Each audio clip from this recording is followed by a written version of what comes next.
Hello everyone and welcome to today's class. Today is our first class of macroeconomics और हम लोग का आज macroeconomics का फर्स्ट क्लास है। ये जो है क्लास 12 के लिए है, CBSE और BSCB यानी सेंट्रल बोर्ड और बिहार बोर्ड दोनों के बच्चों के लिए ये क्लासेस हैं। क्लासेस में स्टार्ट करूँ उसके पहले कुछ एक चीज़ का डिस्कशन करना है मुझे। अभी 3-4 दिन पहले CBSE ने जो अनाउंस किया था 30% सिलेबस रिडक्शन, उसका उन्होंने प्रॉपर नोटिफिकेशन निकाल दिया है। बिहार बोर्ड के रिगार्डिंग ऐसा कोई नोटिफिकेशन अभी तक नहीं आया है, लेकिन हालांकि अभी उम्मीद यही की जा रही है कि बिहार बोर्ड भी CBSE के पैटर्न पे ही कुछ सिलेबस का परसेंटेज कट ऑफ करेगा। तो सिलेबस में क्या चेंजेस है पहले हम लोग वो डिस्कस कर लेते हैं। आज इकोनॉमिक्स का क्लास है तो मैं इकोनॉमिक्स के रिगार्डिंग ही बात करूंगा आप लोगों से।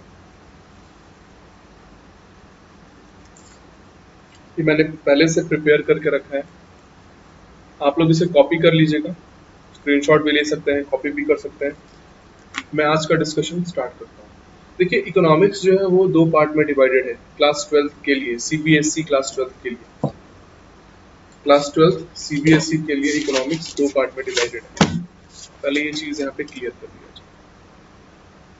ये है BSEB, ये है CBSE।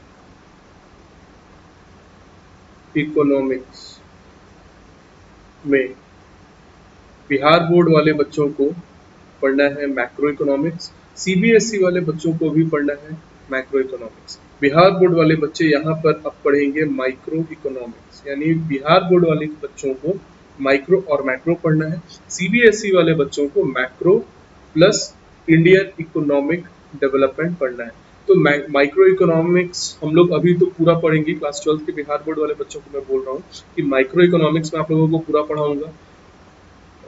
अगर कोई नोटिफिकेशन आता है तो उसके अकॉर्डिंग हम चलेंगे, अदरवाइज माइक्रो इकोनॉमिक्स में जो कुछ है सिलेबस में वो हम लोग पूरा पढ़ेंगे।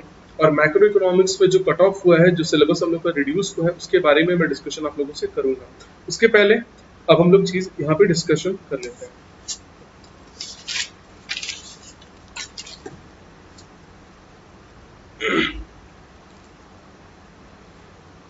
पूरा का पूरा जो मैक्रो इकोनॉमिक्स है ये 5 यूनिट्स में डिवाइडेड है, मतलब इसको एक मोटा मोटा 5 गुच्छों में बांट दिया गया है। और चैप्टर्स के बारे में बात करें तो हमारे मैथ में ये करीब 8-10 चैप्टर में डिवाइडेड है। हमारे मैथ में ये करीब 8 चैप्टर में डिवाइडेड है।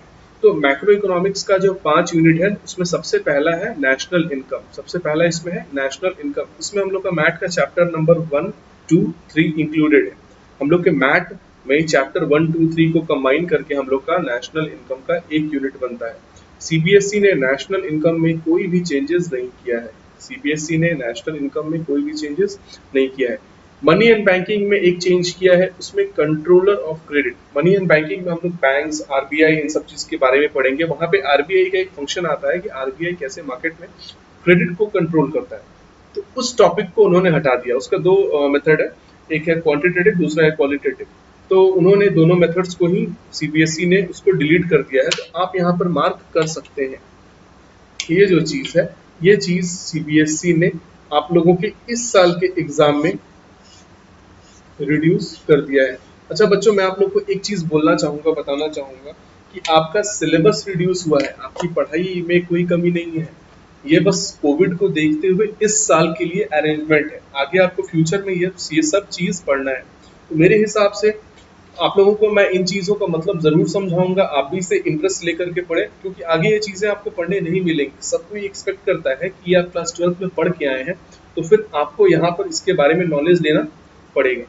फिर इसके बाद जो हमारा अगला टॉपिक है वो है इनकम डिटर्मिनेशन। इनकम डिटर्मिनेशन जो हमारा यूनिट है उसमें भी CBSE ने कोई चेंजेस नहीं किया है।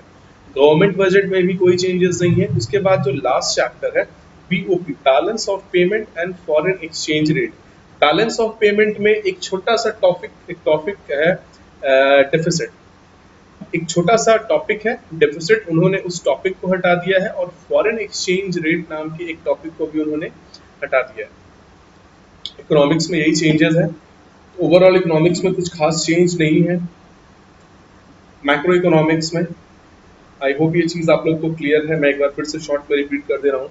नेशनल इनकम में कोई चेंज नहीं है। मनी एंड बैंकिंग में कंट्रोलर ऑफ क्रेडिट फंक्शन को हटाया गया है। बैलेंस ऑफ पेमेंट में मीनिंग ऑफ डेफिसिट को हटाया गया है एंड फॉरेन एक्सचेंज रेट में determination of FER foreign exchange rate को उन्होंने CBSE ने इस साल के लिए एग्जामिनेशन में से हटाया है, यानी ये चीज आपके एग्जामिनेशन में नहीं पूछी जाएगी। आई होप मैं क्लियर हूं आप लोगों को। इसके बाद हम बात कर लेते हैं इंडियन इकोनॉमिक डेवलपमेंट का। इंडियन इकोनॉमिक डेवलपमेंट जो है वो 3 यूनिट्स में डिवाइडेड है। हम लोग की जो क्लास 12 की इंडियन इकोनॉमिक डेवलपमेंट है वो 3 यूनिट्स में डिवाइडेड है। इसमें सबसे पहला है डेवलपमेंट एक्सपीरियंस। ये आप लोगों को 1947 के पहले और उसके बाद जो चेंजेस आया इंडियन इकोनॉमी में जब ब्रिटिशर्स इंडिया को छोड़ के गए, ये उस टॉपिक से रिलेटेड है, इसमें कोई चेंजेस नहीं है। इसके बाद करंट चैलेंजेस यानी इकोनॉमी को सस्टेन करने में जो प्रॉब्लम है उन सब चीज़ों में उन्होंने CBSE ने 3 टॉपिक को हटा दिया है, जिसमें है growth of education, organic farming, farming के टॉपिक में है ऑर्गेनिक फार्मिंग, और इंफ्रास्ट्रक्चर एक टॉपिक है जिसमें उन लोगों ने एनर्जी को हटा दिया है। बस इंडियन इकोनॉमिक डेवलपमेंट में यही एक चेंजेस है। इंडियन इकोनॉमिक डेवलपमेंट बहुत थ्योरेटिकल सब्जेक्ट है, इसमें प्रैक्टिकल कुछ नहीं है, और मैक्रो इकोनॉमिक्स में आपको थ्योरी भी पढ़ना है, आपको प्रैक्टिकल भी पढ़ना है। ओवरऑल मैक्रो इकोनॉमिक्स बहुत ज़्यादा इंटरेस्टिंग है। तो इसके बाद मैं आज की डिस्कशन को शुरू करता हूँ।